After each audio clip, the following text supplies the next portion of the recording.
Memang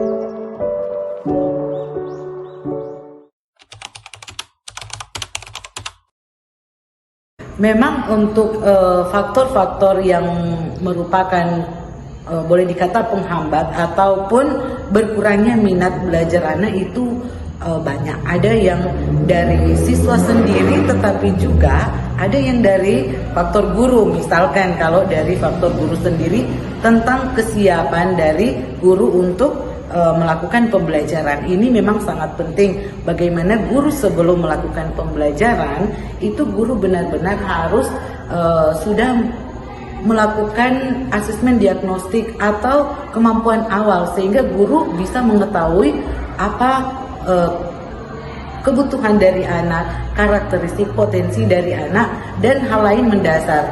Sehingga dalam melakukan perencanaan, guru sudah benar-benar memikirkan apa yang harus guru lakukan sehingga minat baca meningkat.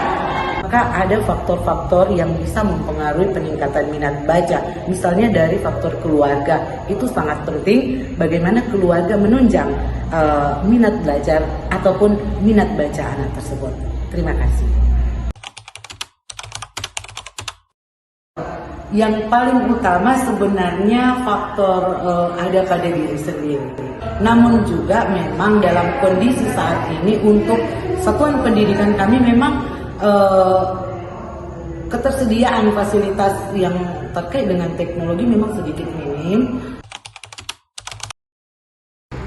Iya, baik.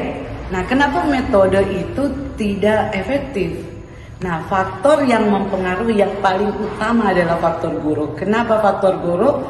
Guru sebelum masuk kelas, dia harus melakukan perencanaan, membuat perencanaan.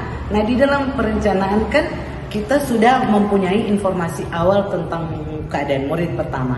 Kemudian mempelajari konten apa yang akan kita berikan. Nah, di situ kita akan berpikir metode apa yang pas dengan konten materi seperti ini dan keadaan siswa dengan karakteristik, potensi, kemampuan, kebutuhan siswa seperti ini. Metode apa yang pas? Nah, jika kita benar-benar melakukan analisis dari asesmen diagnostik tersebut, kemudian kita benar-benar menguasai materi, yang pasti dalam penentuan metode pembelajaran itu tidak mengalami hambatan. Pasti itu akan berjalan secara efektif. Namun di sini kenapa dia bisa tidak efektif tadi? Karena guru tidak melakukan identifikasi awal. Kemudian guru juga dalam persiapannya tidak melihat secara keseluruhan atau mempelajari konten dengan baik, sehingga pada akhirnya seakan tidak jalan untuk metode. Kemudian juga bisa jadi ada faktor penghalang lainnya, misalkan waktu. Dari sisi waktu juga kadang metode pembelajaran yang sudah kita siapkan sebegitu bagusnya, tapi kadang ada hambatan-hambatan, misalkan kegiatan-kegiatan yang tidak terduga yang harus kita hadapi, yang tidak bisa ditolak, sehingga metode pembelajaran tadi terpaksa kita seakan tidak efektif, tidak jalan karena tidak sesuai dengan waktu atau alokasi waktu yang sudah ditentukan.